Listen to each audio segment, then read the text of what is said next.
Hi everybody, happy Sunday. Welcome to week 2, module 2 of our self-care course.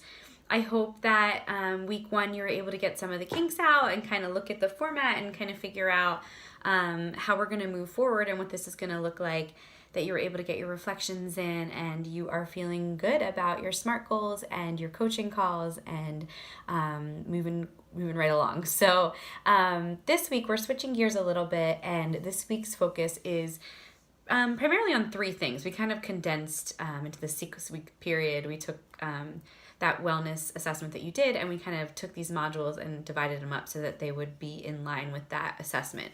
And so this week's focus is work, career, and finances, which are really big and really different. And to be honest, I could probably teach a whole course on this content. So my kind of action for myself this week was just to take a bunch of different resources and things that I know to be true and try to condense them in something that is feasible for a week-long module. When I think about career and work specifically, I immediately flip into that idea of either find the work that you love to do or love the work that you already do. And I think for us, it can be tricky when we talk about passion and purpose and meaning because we are educators, and I think that we became educators at some point because our passion surrounded either our topic area or probably more specifically children. And so I don't necessarily think that, putting an entire module on like find something that's going to light you on fire and, your soul is going to scream. And yes, I think that's important, but I think that for us, the discussion needs to be more of how do you take what you're already doing and contribute your passion, that's something that kind of lights you up, into the world of education. Like, how can you use that thing that makes you feel joyful and be able to translate that into your classroom? And so that's the focus that I'm going to kind of focus on for this week. Whenever I think about meaning, passion, purpose, and I have definitely read and listened to a lot on this topic. And to be perfectly transparent, I put in a lot of work around it. And including like developing a purpose statement and kind of honing in on what is that thing that makes me feel joyful.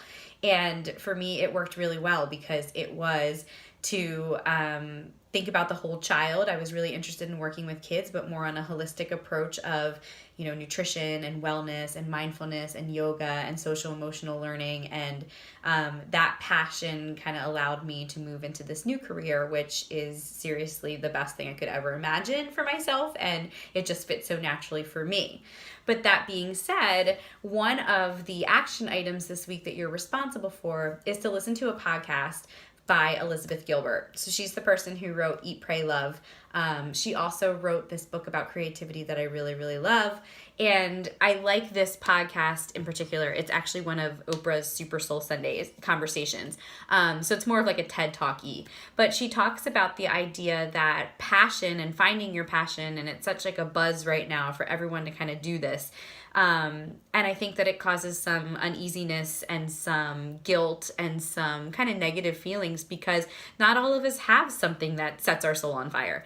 Not all of us can find that one thing that is so in line with themselves that nothing else matters. So, and that's okay. And she explains in this podcast like how we can turn the conversation from passion to like curiosity and creativity, and how we can use that as a spark to kind of move ourselves forward with that meaningful existence. So I want you to listen to that, and part of that action item is to discuss it with your small support group.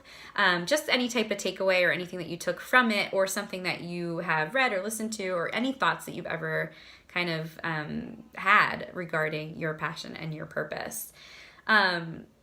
As far as purpose is concerned, and I don't necessarily think that passion and purpose are identical in their definition. For me, I go back to like Maslow's hierarchy of needs. One of his hierarchy of needs that he identifies is the process of self-actualization, just finding out who you are. And I think that our purpose, and I've said this before in other classes, is to go through that self-actualization process. Do everything you can do to be the best version of you. And then once you figure that out and figure out what does bring you joy, the second piece of purpose is then how can you flip it so that that joy can contribute to others, so that you can take whatever that gift is that you've kind of uncovered, whatever that thing is that you're passionate about, and then use it to support the greater good. So that's a big concept, but I do think that self-actualization piece this week is kind of what I was focusing on. I'm a firm believer in just finding out as much as you possibly can about yourself, and one of those pieces of information might be the thing that helps you kind of move forward and unlock that next step. So my second action item this week is a self-assessment that I took called the Spark Type. If you have taken other classes with me, I gave this as a suggestion. It was never a requirement. This course, I'm going to require you to take it if you haven't taken it already in some course or just in life in general. But what the Spark Type is, it's a man named Jonathan Fields. He has a website called Buckets for a Good Life. He's written books and he's done podcasts, but this Spark Type assessment looks at personality traits and things that you have, and then in turn kind of gives you this assessment of yourself and kind of talks about skills that you have in order to connect to others. So for me, my result for this, and you'll understand this terminology when you get there, was that I'm a sage, which means that I love more than anything in the world to just absorb as much information as I can. I read books, I listen to podcasts, I go through optimized programs and coaching, all because I just can't get enough knowledge, especially in the world of wellness and just betterment, positive psychology. And then as a sage, my favorite thing and the thing that like sets me apart in terms of my passion is I love to teach others about it. I love to help people with that knowledge that I get and kind of flip it around so that I can use it to support others. So I wanted you to look at your Spark Type and see if there's something in that description that might be in alignment with what you do as an educator, whether that's as a guidance counselor or a support staff or whatever that is. Like, can you use that Spark Type to help strengthen whatever you're doing in our schools? So if you've already taken the Spark Type, I've given you a backup. There's an Enneagram test, which is another personality test that you can take. You're only required to do the Spark Type. But again, like if it's something that's repetitive for you and you want to try something different, then you can do the Enneagram one, which is also linked to that action step. And then the final piece of this week is a personal reflection. At this point, you'll have 2 weeks into the course and you've been working on your goals. You'll probably already had your coaching call. So it's more of a like a check-in about, what obstacles are you facing in terms of your goal, meeting your goals? Is there any support that you need specific to us? And only we will read our 10 people. So Danielle will read hers and I'll read mine. And so that we have an opportunity to reflect and kind of help support you through that platform. The last thing is just a list of resources, and I put on a couple PDFs that I love. One is about trying to take the work that you do and turn it into something that you love. One is a financial responsibility PDF that kind of talks about finances. I'm sorry if I'm getting rocked by allergies. I'm sure I'm not alone. So I have this like constant tickle in my throat, so just excuse the constant water drinking. I also have this exercise that I did when I went through my coaching program through Institute of Integrative Nutrition. It's called this Clean Sweep exercise. And it just starts talking about, there's some financial stuff in there, but there's some other pieces. I put a blog on there by this guy named Mr. Money Mustache. I know it's super weird, but I read or listened to a financial podcast with him once, and I just really, really love his ideas. And him and his wife were able to save money in crazy ways, and he actually retired at the age of 30, which is pretty insane, but there's definitely some food for thought there. And then another podcast conversation with this sports psychologist. His name's Michael Gervais, who I love his philosophy on purpose. So these are just choose your own adventure. If you're looking for more and you want something extra, certainly check those out. The financial piece is a really tricky one. And again, it probably could have been something completely separate. But when I did the wellness wheel through my Institute of Integrative Nutrition program, my lowest was actually finances. I did this back right when I had just gotten married. It was like 2012. And we had just bought a house. And so finances were a huge issue for me.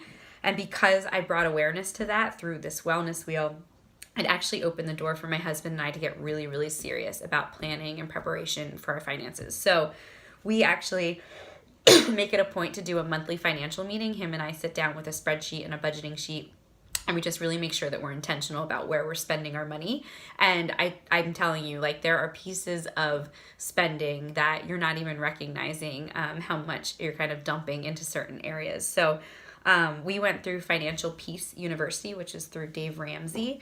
And it's more of like a debt snowball effect. So you're just literally throwing money at your debt. And we had a lot because I had student loans, and, you know, we just bought a house and we had 2 cars. And so it allows you to go through this program. And I can honestly say, and really excited that for the first time ever, we are completely debt-free other than our mortgage. So both our cars are paid off. My student loans are paid off. Our credit card debt is paid off. So we just have our mortgage, and it feels so good. And it wasn't easy. It was hard work. It was a lot of cutting back, saying no to things, being really crafty and creative with how we spend. And that might not be, you know, a reality for everybody, but I do think that the more attention you can put onto having those conversations and tracking where your finances are going and having these conversations with the people who are involved in spending with you, you can really do some amazing things. So check out those resources if you're interested. Use me as a resource if you're interested. And I would love to continue that conversation too if you needed any support whatsoever. So again, this week, it's just those action items of, let me go back one page, the Elizabeth Gilbert podcast, and then you're going to have a quick discussion about that. The self-assessment, the Spark type, or if you've already taken the Spark type, there's an alternative for you. And then that personal reflection, I'm so sorry, that you have to fill out. That's just checking in with me so that I can answer you and give you support as far as your goals are concerned. And that is it. So let me know if you need anything, and I hope that you have an awesome week. I know you're getting down to the end here, and so I wish you the best of luck getting through another week, and then hopefully you have a little break for Memorial Day. So take care. Talk soon. Bye.